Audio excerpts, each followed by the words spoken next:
선생님들 안녕하세요. 이번 영상은 택배로 시작해봅니다. 다름이 아니라 미음사 북클럽 책들이 도착했어요. 조금 바빠서 현관에 묵혀두었다가 주말이 되어 꺼냈습니다. 구성품들 같이 살펴봐요. 열자마자 랜덤 다이어리가 블랙인 게 보입니다. 사실 60을 선호하지 않아서 잘 안 쓸 것 같긴 해요. 고갱이, 잃어버린 시간을 찾아서 1권. 커버 색상이 예쁘고 고급스럽게 잘 뽑혔어요.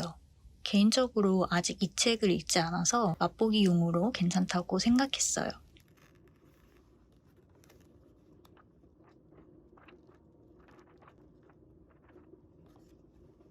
또 이 커버의 느낌이 책 양장본보다 다이어리 느낌이라 독특하고 귀여워요. 이번 사은품 중에서 가장 궁금했던 건 이 고갱이에요. 고전이나 입문서에서 뽑은 문장들이 담겨있는 미니북입니다.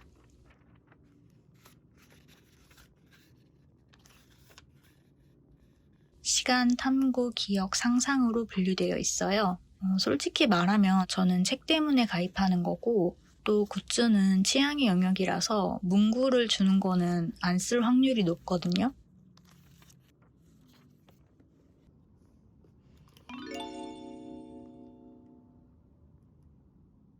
유감스럽게도 60 다이어리도 블랙 색상도 선호하지 않는데요. 그래도 디자인이나 퀄리티는 상당히 훌륭하다고 생각합니다.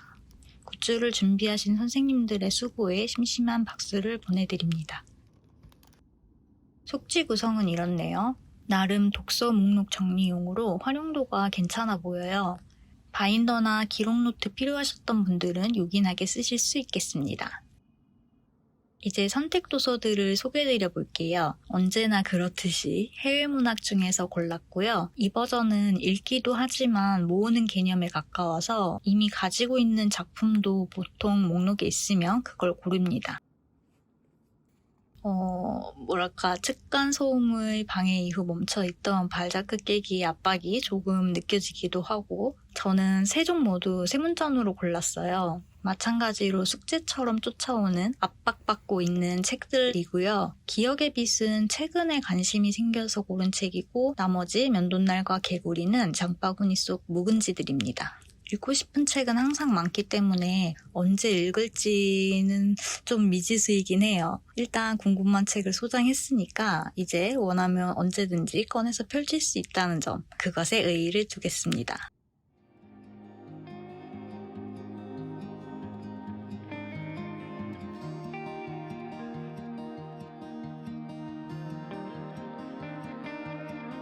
Don't know if I can find my way out.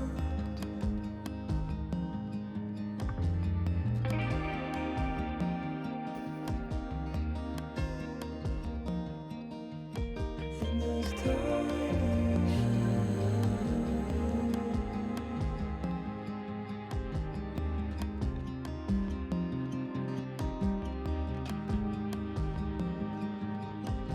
and everything is growing uptight. There's no way to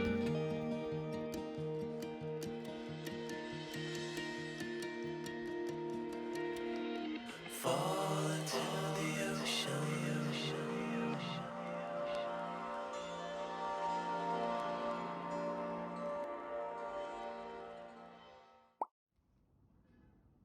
책을 다 읽었습니다. 가치관이나 경험한 것들이 비슷해서 공감하면서 읽었습니다. 그리고 이 난생 처음도 시리즈더라고요. 베이킹, 독서 모임 등 꽤 여러 가지 출간되었습니다. 책은 인덱스에서 느끼실 수 있듯이 재미있었어요. 아무래도 대회와 PB 경신을 준비하다 보니까 속도에 대한 고민이 좀 있었거든요. 왜 뛰기 시작했는지를 떠올리며 많이 치유받았습니다. 즐거운 달리기에 대해서도 다시 되새겨보고요.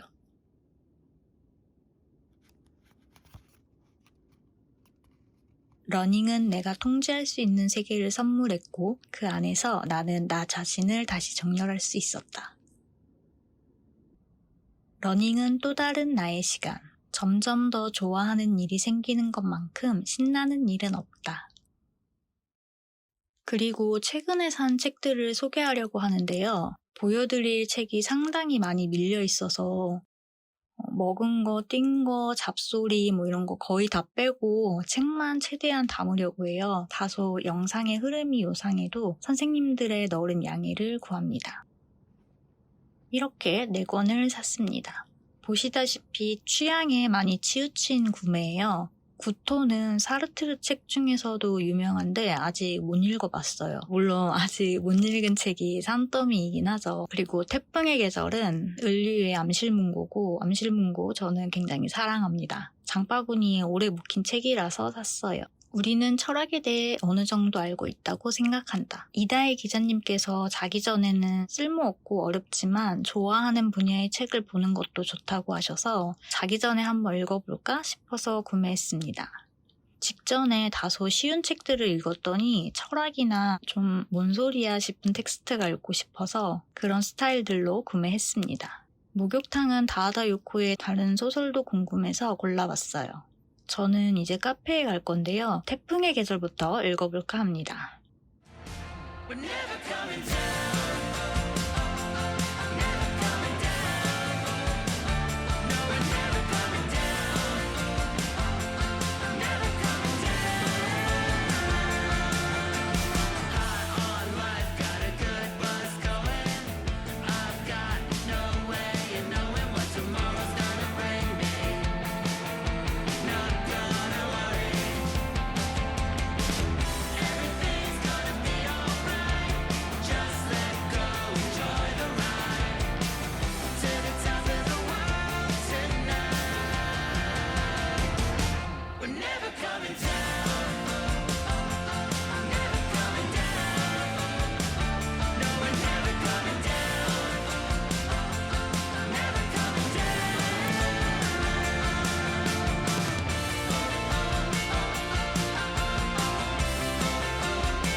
완독했습니다.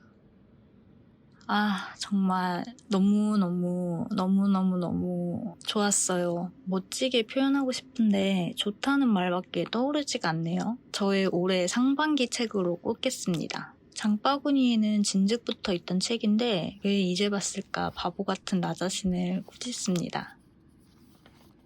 목차는 이렇게 총 8장으로 구성된 책이에요. 각 챕터마다 이야기를 이끄는 화자가 달라요. 2장에서 5장까지가 인물별 개인 서사가 드러나는 챕터이고요. 주변 사람들의 시선으로 시작해서 점점 사건 속으로 깊이 들어가는 형식입니다.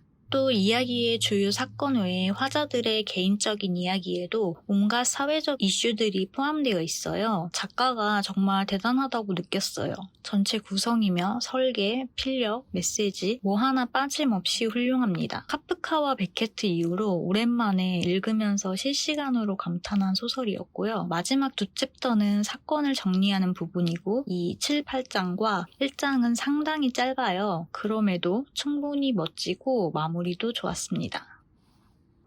이야기의 큰 틀은 마녀의 시체에서 시작되어 마을의 마녀와 그의 애인으로 불리던 루이스 밀을 중심으로 주변 인물들의 이야기와 사건의 진실을 함께 풀어내요. 제가 제일 좋아하는 건 6장 브란도의 파트입니다. 이 장은 시작부터 누군가의 비명이 들려요. 소음의 배경은 교도소이고요. 가장 핵심이자 클라이맥스인 장이에요. 여기서 하고 싶은 말이 무척 많은데 할 수가 없습니다. 모르고 보셔야 더 재미있기 때문인데요. 참고로 욕이 상당히 많이 나옵니다. 근데 이 욕이 또 굉장히 찰져서 이 책의 매력을 높이는데 번역이 또 큰 몫을 했다고도 느껴져요. 그리고 책에 19금을 붙여야 하지 않나 싶게 폭력성이 짙거든요. 호불호 갈릴 요소를 거의 다 가지고 있으니까 이 점을 꼭 참고해주세요. 살인, 마약, 욕, 동성애, 근친상간 등등 어지간한 건 진짜 다 들어있는데 가장 충격적인 거는 이게 멕시코의 현실을 반영했다는 점이에요. 정말 재미있지만 이걸 재미있다라고 표현해도 되는지 읽으면서 문장 하나하나의 감탄과 희열을 느끼면서 동시에 이렇게 즐거워하는 나 자신을 향해서 복잡한 감정도 갖게 돼요. 이야기는 웃고 있는 부패한 사체의 얼굴로 시작하고 저는 여기에서 이미 이 소설에 반했습니다. 제가 건조한 문장을 좋아하고 장황하게 길게 늘어지고 형식에서 벗어난 날것 스타일의 글을 좋아하거든요. 이 소설은 거기다가 과감하기까지 합니다. 이런 부분까지 글로 써야 하나 싶은 장면들도 꽤 등장해요. 어쩌면 그 망할 새끼도 그때 안도감 비슷한 걸 느꼈는지도 모른다.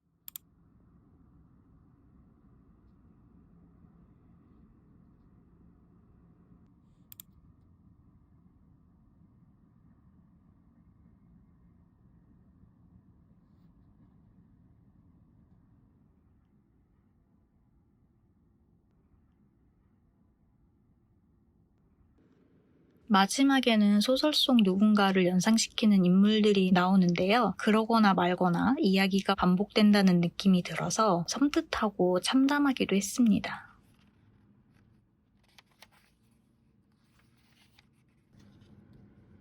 암실문고라는 시리즈의 이름과도 잘 어울리고 태풍의 계절이라는 표제처럼 인생의 태풍 같은 시절이 담겨 있어요. 그런데 작가의 책이 번역된 게 이 작품뿐이더라고요. 다른 작품들도 굉장히 궁금합니다.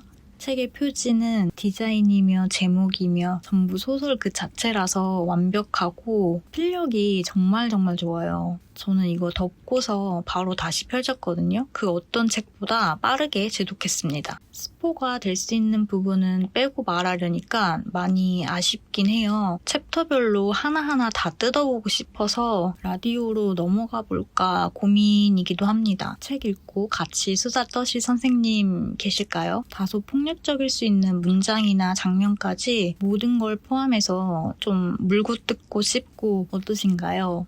일단 한번 맛보시길 추천드리고 그런 다음에 혹시 이 책이 좋았다면 저랑 손 꼭 잡고 같이 오열하시면 됩니다.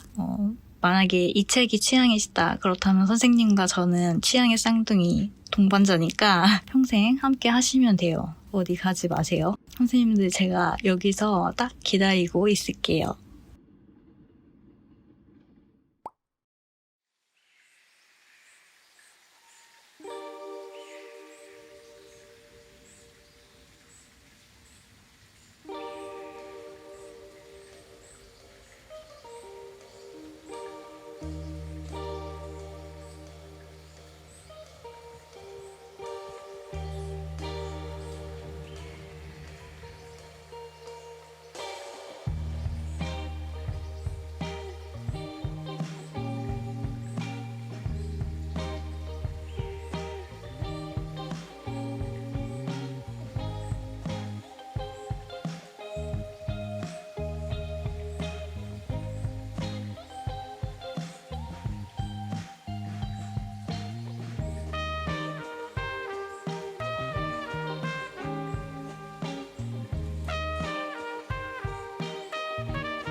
목욕탕을 짧게 리뷰할게요. 이 책은 비늘이 주요한 요소로 등장합니다. 그래서 물고기가 표지를 차지하지 않았나 싶은데요. 이 비늘이 매우 아름답지만 좀 냉정하게 말하자면 표지를 위한 책값을 지불했다는 느낌이 들기도 해요. 본문의 글자가 크고 간격도 넓어서 100페이지 정도로 겨우 분량을 늘려서 맞췄다고 생각되거든요. 차라리 그냥 얇고 작은 판형이 낫지 않았을까 싶습니다. 아무튼 소설 이야기를 좀 해보자면 독일에서 통역사로 일하는 일본인 여성이 주인공이에요. 마치 다와다 요코 같죠? 어느 날 거울 속의 자신이 타인처럼 느껴지기 시작하고 몸에 비늘이 생겨요. 목욕탕에서 그 비늘을 벗겨내려고 문지릅니다. 사진을 찍는 남자친구나 통역 일은 주인공에게 피로감을 주는데요. 그러다가 만난 화상 입은 여인이 그녀를 환상의 세계로 이동시킵니다. 다와다 요코의 다른 작품처럼 환상과 현실의 경계를 넘나들고 이야기가 맥락에서 벗어나 이리저리 튀기도 해요. 초현실주의나 환상문학으로 분류 가능한 전개라서 이 부분 때문에 호불호가 갈릴 수 있고 후반부로 가면 뭔 소리야 싶으실 수도 있을 것 같아요. 저는 다와다 요코 작품의 이런 지점을 딱 좋아하는 거거든요. 그런데 혹시 이런 글이 취향이 아니시라면 참고하시면 좋습니다.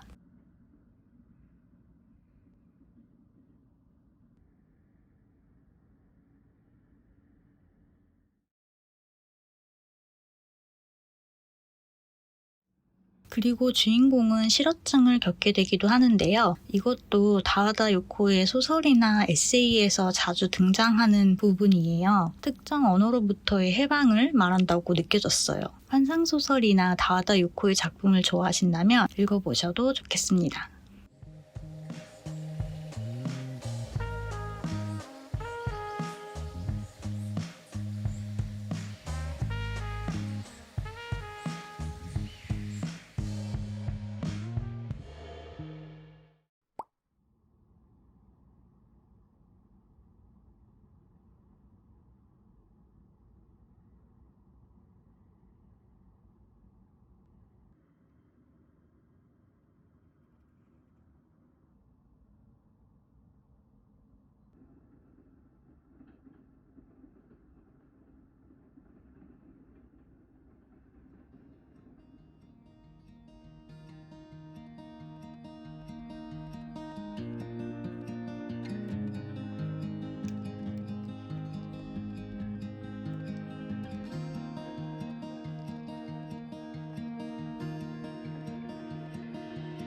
I don't know if I can find my way out.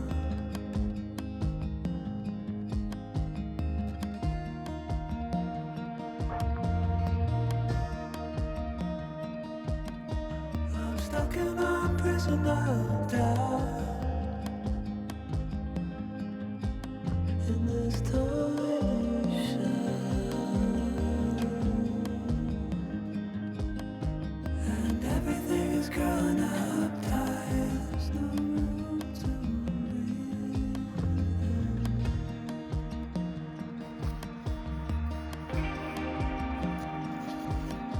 and nobody is watching at night. The water rises.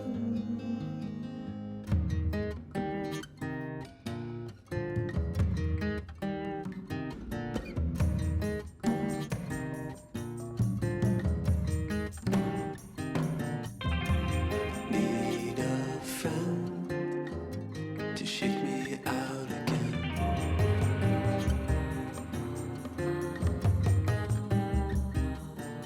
도서관에서 빌린 책들을 다 읽고 반납하러 들렀어요. 책 영상을 따로 찍지 않아서 짧게만 이야기할게요. 전체적인 감상평은 예수연 작가님의 글은 믿고 볼 수 있다. 기본 이상은 한다입니다.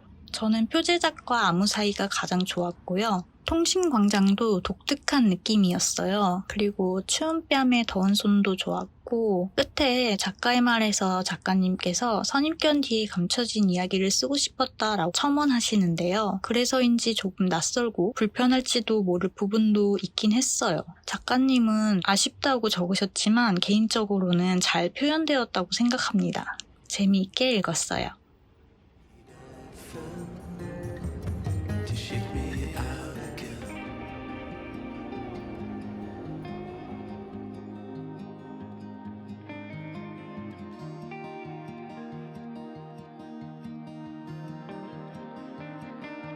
I don't know if I can find my way out.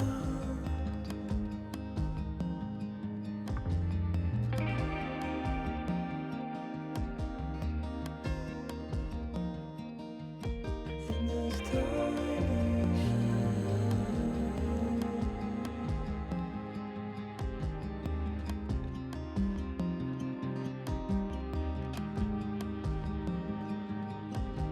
and everything is growing up tight. There's no room to breathe.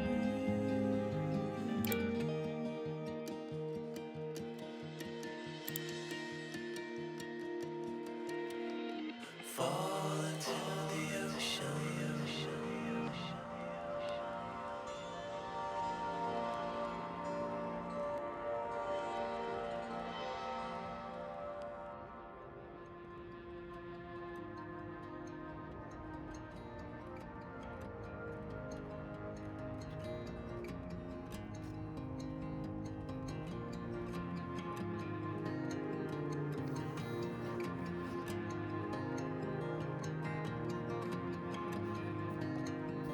I'm reaching out, I'm reaching in. The water is rising over me. The water is rising. It's coming. I'm reaching out, I'm reaching in. The water is rising over me. The water is rising. I'm reaching. It's coming. I'm reaching. Water is rising over me. I'm reaching out, I'm reaching. Water is rising. It's coming in. Water is rising over me. I'm reaching out, I'm reaching. It's coming.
달과 육펜스를 읽고 있어요. 독서 모임 책입니다.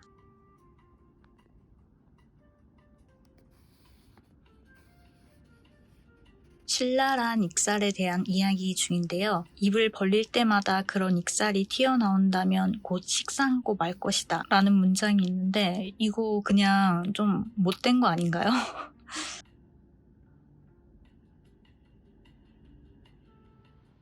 많이들 아시겠지만 달과 육펜스의 주인공이 화가입니다. 그래서 상당히 오래전에 구매했던 책인데요. 놀랍게도 여태 읽지 않았다는 사실을 고백합니다. 책은 재미있게 읽었어요. 공감 가는 부분도 있고 이해되지 않는 부분도 있었는데 제가 어렸을 때 읽었다면 주인공에게 더 몰입했을 것 같아요. 근데 지금은 좀 나이가 들고 요즘 제가 많이 냉담해졌기 때문에 고개를 끄덕이면서 동시에 주인공이 한심하게 느껴지기도 했습니다.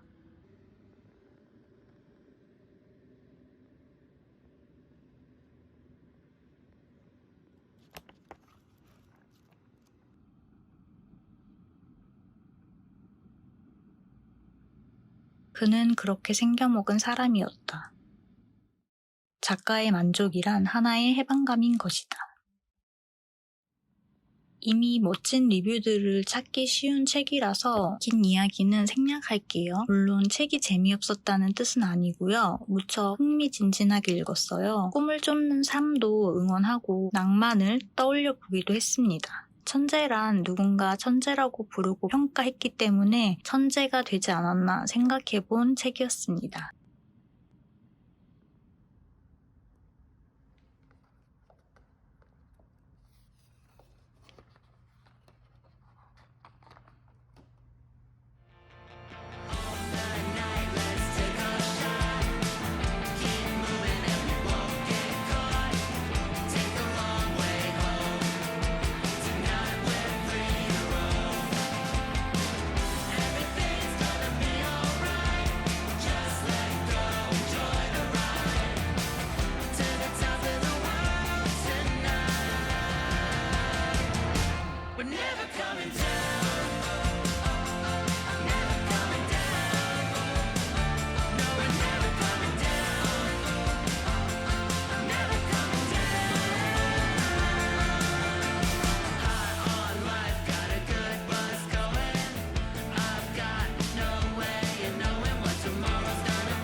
책을 완독해서 리뷰를 해볼게요.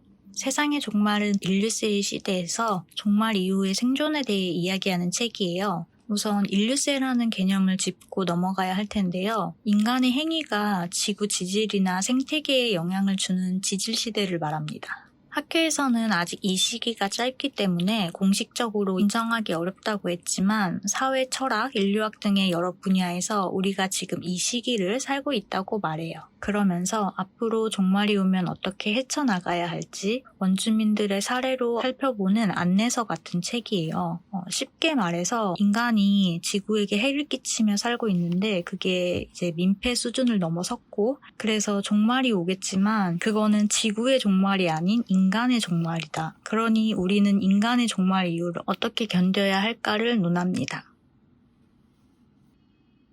참고로 여기서 말하는 종말이 인간의 멸종을 말하는 건 아니에요. 인간 대부분이 죽고 우린 다 망할 거야 이긴 한데 자본주의의 근대인, 문명, 세계관 같은 것들의 죽음을 포함합니다. 물리적이고 개념적인 종말을 모두 말한다고 볼 수 있어요. 인간의 종말을 전제로 이야기가 진행돼서 비관적인 내용이 주류를 이루지만 그래도 희망을 말해보는 책으로 읽혔습니다. 그리고 각주가 꽤 길고 많은 편인데요. 모두 각 장의 끝에 몰려 있어요. 개인적으로는 좀 부러워하는 배치예요. 이게 해당 페이지 바로 밑에 넣어주시면 매우 호인데 이렇게 각주가 몰려있는 책들은 읽고 되돌아오기가 상당히 번거롭고 불편하거든요. 저는 인덱스를 아예 각주 쪽에 붙여놓고 왔다 갔다 읽었어요. 읽던 흐름이 끊기기도 해서 되도록이면 페이지 아래에 실리기를 부탁드리고 싶네요. 책은 차근차근 읽으면 재미있는 부분이 많아요. 철학책 읽을 때 팁을 하나 드리자면 읽다가 뭔 소리세요? 싶은 문장이 나오잖아요. 그러면은 그 문장을 다시 읽으면 됩니다. 천천히 다시 읽고 그래도 뭔 소리세요? 싶으면은 다시 한번 또 읽고 그리고 개념이 애매하다 싶으시면 검색을 해보시면 됩니다. 그러면은 관련 기사나 사전에 등록된 정보들이 나오거든요. 그거를 참고하시면서 보시면 좋습니다. 우리가 다루는 문제는 자살이 아니라 종의 일부가 다른 일부를 살해하는 것이다.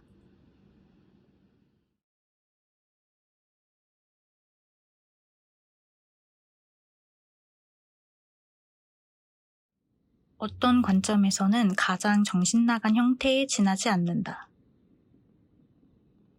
그의 존재가 이 연구소의 성향에 대한 정황 증거 이상이라는 생각이 든다. 즐겁게 읽었어요. 환경, 지구의 미래, 인류세 등에 관심이 있으시다면 한번 읽어보셔도 좋겠습니다.